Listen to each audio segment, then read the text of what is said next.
Chers téléspectateurs, chers internautes, salut. Nous sommes très heureuses de vous savoir nombreux à choisir votre chaîne SSK TV, chaîne d'information et d'enseignement sur le message de la parousie.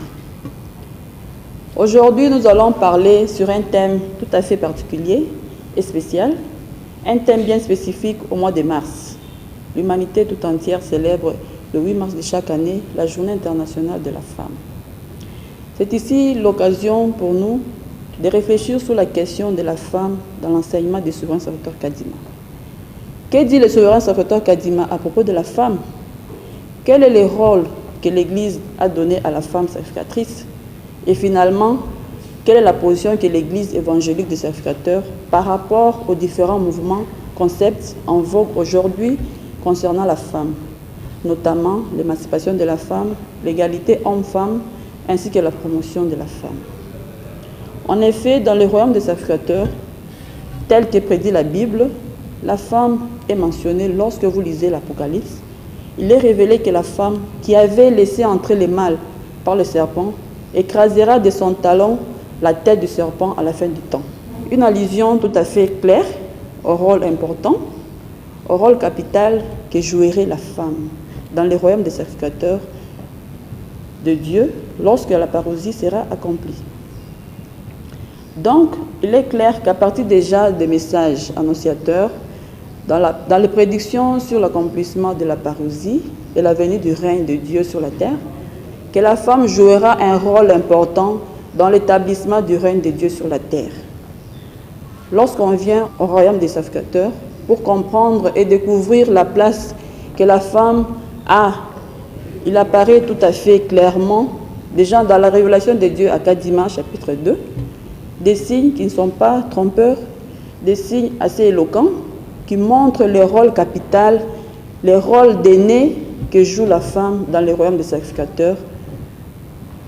Dans la biographie du souverain serviteur Kadima, il apparaît qu'il perd son père biologique très tôt, en très bas âge, et il est ainsi élevé bien sûr par son oncle paternel, mais beaucoup plus et surtout sous la gouvernance et la surveillance de sa mère Kapingao Badibanga, pour laquelle d'ailleurs il manifestait toujours un respect profond.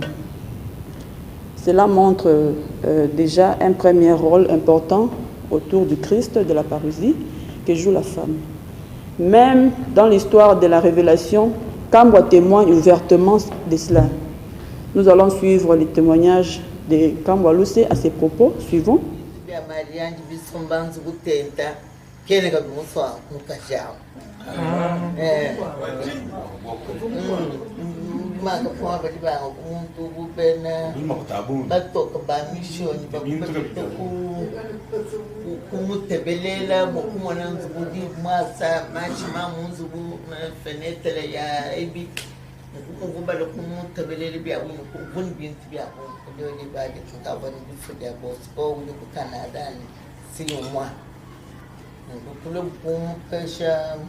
Sobre limitação ya kuikolana kufika com o cananga inshala kudi kapshwa bidwa ewe kolana yebwa ayikolana fika kola o Kinshasa urupe plan indila vio mkwate ke wenda kubianza ni diplomati genda bichata bila anko avião fica uma não mubianza bia como itike tangila panch kapai nacha de diplomata de americana bons bicho shala no kaya akashala no kaya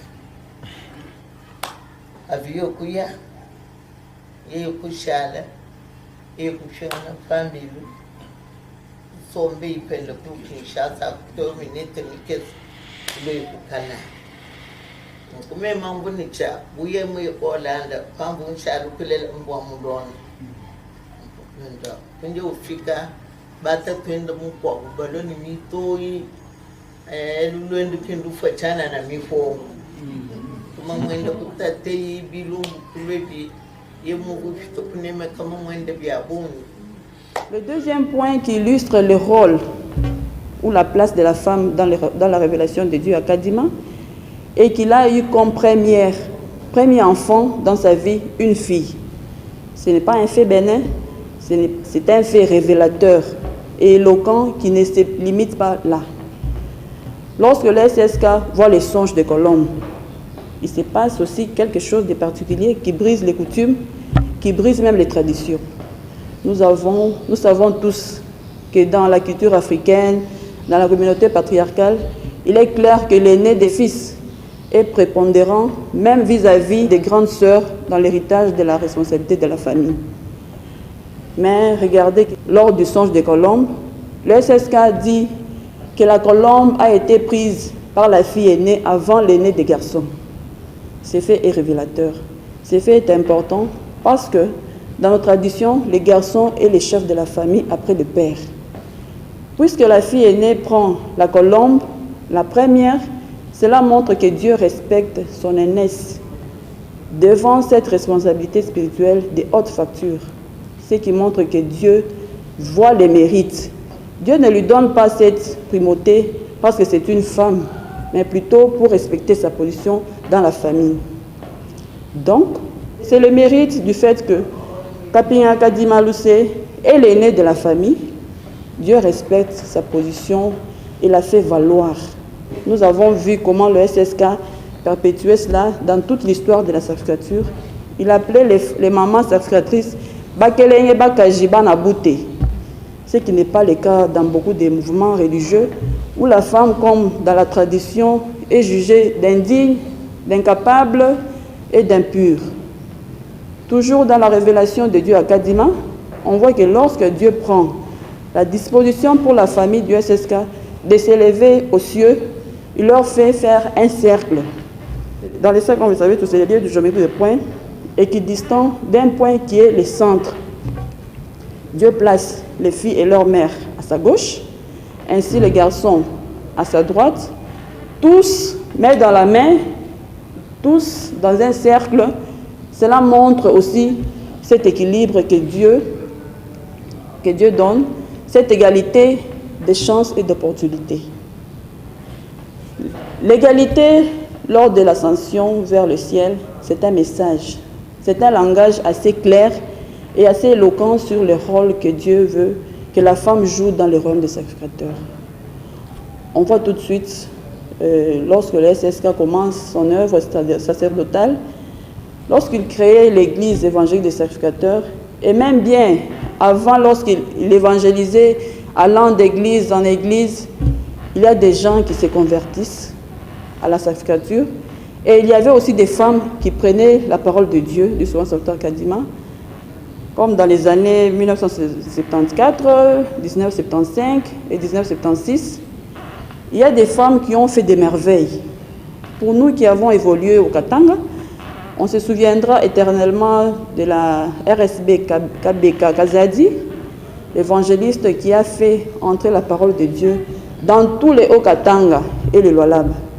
On ne manquera jamais de citer la RSB Ngabwa Kasongo, avec ses œuvres d'évangélisation au nord Katanga, vers Kalemi et consorts. C'est certain que dans d'autres sacrificatures, il y a aussi des braves femmes dont on n'a pas cité. On n'oubliera jamais aussi le rôle important qu'a joué la RSB Mujinga Makolo dans l'église évangélique des sacrificateurs, si bien qu'en 1998, lorsque le SSK quitte Kananga définitivement, il laisse RSB Mujinga Makolo comme chef de sacrificature de Kananga et consacre cela par une annonce écrite.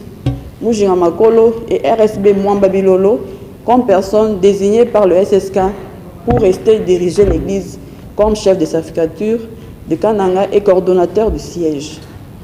Dans l'histoire de la sacrificature, des dames sacrificatrices qui ont fait office de chefs de sacrificature de façon brillante. On parlera aussi de la RSB Kapinga Kabwe, RSB Kutekemeni, ainsi de suite. Voilà tant de noms de femmes qui ont marqué l'histoire de la sacrificature. Le SSK avait nommé les femmes comme les hommes baptistes, membres du collège sacerdotal, chefs de différents départements, et donc, en conclusion, le SSK n'a jamais donné un rôle inférieur à la femme dans la gestion de son sacerdoce. Le SSK n'a jamais considéré la femme comme étant incapable ou personne vulnérable, mais bien au contraire, la femme comme l'homme.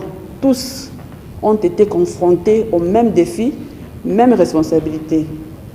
Et tous ont eu à se défendre, chacun selon ses compétences vis-à-vis des responsabilités qui leur étaient confiées. Considérant que le monde dans lequel nous vivons aujourd'hui est trop masculin et que socialement et juridiquement, l'incapacité de la femme est consacrée, le SSK a tenu compte de cela en organisant un département de la promotion féminine pour mener des actions dans ce sens sur le plan social et aussi tenir compte des différences biologiques et sociologiques des rôles entre les hommes et les femmes dans la communauté des humains. En conclusion, il faut faire la part des choses entre les femmes comme personnes humaines dans la société, qui est très masculine. C'est pourquoi le SSK a créé le département des promotions féminines. Dans le sacerdoce du royaume des sacrificateurs, où la femme est sur le même pied d'égalité avec l'homme devant Dieu. Devant Dieu, il n'y a pas homme, il n'y a pas femme. Dieu voit les mérites. Merci beaucoup de nous avoir suivis. Portez-vous bien et à très bientôt. Christ est déjà sur terre, il est dans un nom. Kadima Bakenge, la parousie est là. Christ est déjà sur terre.